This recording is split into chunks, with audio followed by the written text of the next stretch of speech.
और मंच पर बैठे हुए सभी को मेरी राम राम।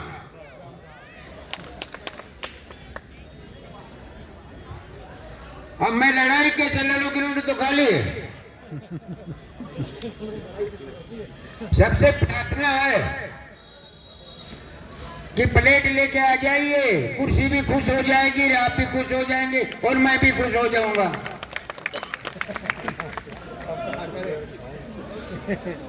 मैं अध्यक्ष साहब से एक प्रार्थना करना चाहता हूं, लड़ाई फिर मैं शुरू करूंगा कि ये सम्मेलन जो नया वर्ष का आप कर रहे हो,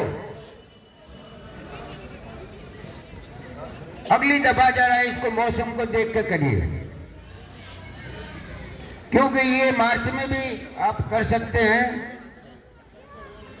ताकि सर्दी के बचाव से लोग ज्यादा से ज्यादा आएंगे। दूसरी बात, इस मेरे सामने इतनी 4 लाइन के अंदर मेरी माँ, मेरी बहन, मेरी बेटी होनी चाहिए और इस 8 लाइन के अंदर मेरे पिता के समान, भाई के समान, बेटे के समान होना चाहिए और ये पूरा हॉल भरा होना चाहिए। यादव समाज को आप उनको कहाँ छोड़ के आगे जिनके पेट से पैदा होकर के वो बॉर्डर के ऊपर लड़ रहे हैं। मुझे एक भी दिखाई नहीं दे रही। एक बहन है मेरी जो यहाँ है और उसका पति भी मेरे सामने है। मुझे बहुत खुशी हुई है कि बहुत खुशी हुई है। उनको लाइए ग्राउंड में, अरे वही से पैदा करके भेज दिए बॉर्डर के ऊपर, वो है नहीं आज। तो अगली दफा जब भी मैं आऊंगा, आज तो मैं ये बताना चाहता हूँ कि इस उत्तर प्रदेश के 22 बहादुर मेरे कंधे से कंधे मिला के लड़े हैं, वो शहीद हुए हैं, इसलिए खासकर मैं उनके लिए आया हूं और उनको मैं श्रद्धांजलि देता हूं। इस उत्तर प्रदेश के उस लड़ाई में 22 थे मेरे साथ, जो एक प्लेट पर हम खाना खाया करते थे, एक उसके साथ खा गया, एक उसके साथ खा गया। अब हमने लड़ाई को इस ढंग से लड़ा है कि वर्ल्ड के अंदर 8 लड़ाइयों में नंबर 1 पर रजामला कंपनी की लड़ाई है। अब हमारे साथ धोखा हुआ है। लड़ाई से पहले मैं आपको बता देता हूं, हकीकत फिल्म बनी, पूरा सीन रजामला का है, पूरी कहानी रजामला की है और कंधे पे जाट लिखा हुआ है। तो दर्द नहीं होगा ये रोको? अरे दर्द होगा कि नहीं? मैंने फिल्म को जाट देखते ही छोड़ के बाहर आ गया। मेरे 3-4 साथी बोले क्या हो गया साहब, चक्कर आ गया? अरे मैंने कहा चक्कर क्या आ गया, पत्थर आ गया। बोलो क्या? वो कंधे पे नहीं देखा क्या लिखा हुआ है, लड़ाई हमारी है ना? बोला हाँ। फिर मैंने आज तक हकीकत फिल्म को नहीं देखा है, डायरेक्टर को चिट्ठी लिखवाई, अपनी रजामला शौर्य समिति रेवाड़ी से चिट्ठी लिखवाई। उसने कहा कि सर मैं तो सरकार का नौकर हूं। हमने कहा ऐसा नौकर नहीं चाहिए तो ये कौन के साथ गद्दारी कर रहा है? लड़ाई हमने लड़ी, लिख दिया आपने जाट कैसे? दूसरा धोखा हुआ हमारे साथ। हमारी बहन लता जी ने एक गाना गाया है, उसमें सारी कौमें हैं, आपने सुना होगा? नहीं सुना? सुना है ना? उसमें भी अहीर का नाम है क्या? क्यों हमारे साथ मेरा? अरे अंग्रेजों ने तो धोखा किया, लेकिन ये सरकार भी हमारे साथ धोखा कर रही है। जब वो गाना रिलीज हो रहा था तो बोल रहा था अरे जिसने जान रही जानों ने उस कौम का तो नाम लो, नहीं लिया। तो इनके साथ ये जो कोठिया में बैठा है, इनके साथ इनका क्या भरोसा करेंगे हम? नहीं करेंगे। लेकिन जब सिपाही अपनी कसम खाता तो एक ही चीज ध्यान में रखता है कि जन्मभूमि, जन्म लेने वाली और हमारा जो कौम का लीडर है दादा किशन, 3 चीज याद रखता है जब वो लड़ता है तब। बाकी किसी का नहीं, ना घरवाली का नहीं, ना बुआ का, ना भतीजी का। वो 3 ही पॉइंट याद रखता है और यही 3 पॉइंट रख करके अहीरों ने रजामला का इतिहास रच दिया। जब भी गलवान में गड़बड़ हुई चैनल वाले भाग कर सारी मशीन लेके कप्तान रामचंद्र के घर पहुंच गए कि साहब बताइए ये वहां का तो आपका तो देखा हुआ है। हाँ मैंने कहा देखा हुआ है। तो बोला आप अपना आइडिया दीजिए। मेरा आइडिया यही है कि चैनल नहीं बोलेगा कि मेरा इतना मरा। हमने तो बता दिया हमारा 20 शहीद हुआ, लेकिन चाइना नहीं बोलेगा, वो बेईमान है। जब मैं बताया था सन 62 के अंदर कि 1300 जिसमें 8 अफसर मारे गए मेरी आंखों के सामने, मेरे सामने उनका अफसर पड़ा है, फिर भी उन्होंने नहीं कहा कि हमारा मरा नहीं मरा।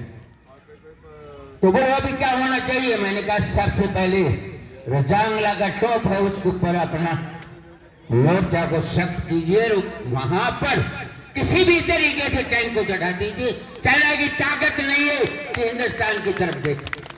मेरा ये और दूसरे दिन वो हुआ कि मैसेज आया कि रजांगला के ऊपर लाइट टैंक चढ़ा दिया। मैं बोला धन्यवाद धन्यवाद, मैं यही कहा धन्यवाद मोदी जी, आपने टैंक चढ़ा दिया, अब हम पल में नहीं आएंगे। फिगर 5 उनकी ताकत नहीं जो फिगर 5 पे ले ले। जब तक जिंदे हैं ये 5 को नहीं ले सकते। मैं आपको सच बताऊं नहीं ले सकते। बस रोना एक ही आता है कि हमारे पास 2 परमवीर चक्र, 36 वीर चक्र और नाम कुमाऊं का। वहां पर बस आंखें हमारी तरस जाती है और कुछ नहीं। जज्बात होना चाहिए आदमी के अंदर। जब मेरा बाप का भाई फौज में था, बाप तो बचपन में ही गुजर गया था, और वो जब पेंशन आया